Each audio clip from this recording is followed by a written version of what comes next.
tell me, Rick, why did you feel like telling your life story in a book?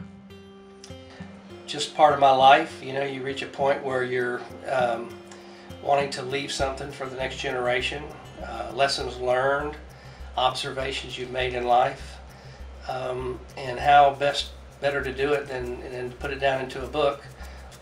I felt like I wanted to leave some legacy to my grandchildren, tell a story about, you know, some of the things that I did, so that later in years when they read about their descendants and their grandparents and so forth, they can look and see, you know, what the world looked like in the 1990s and the 2000s, back when, you know, I was on this earth. And I thought it would be something very meaningful to looking back. I would have liked to have read about my grandfather, great-grandfather, and even great-great-grandfather.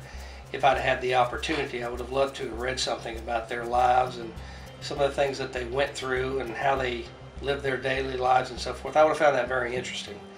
So as part of my legacy, I wanted to leave that to my grandchildren and great-grandchildren and whoever else would want to read this book.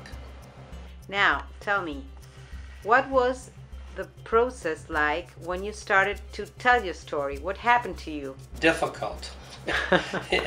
It was very hard to organize it in a fashion that I felt like it would come out, all the information I wanted to get out, tell the whole story I wanted to tell could come out. And so, you know, with your leadership and help over the last year, 8 months to a year, we've been putting through, you know, a couple of drafts and providing pictures and looking at various ways to get, you know, the story of, you know, who I am, who my family is, you know, what my family means to me, what impact they've had on the world, what impact I've had on the world, out, and get it out in a clear and understandable way that people don't mind reading.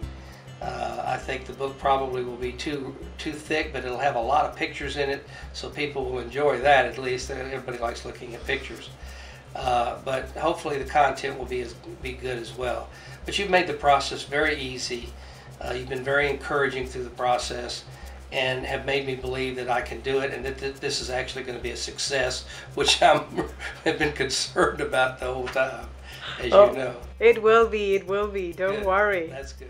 Okay, so in all, up to now, you're confident about the outcome of this project? I'm feeling more confident today than I did yesterday. Okay. I gain confidence with each day, so I'm anxious to get the last draft done and see what it really looks like.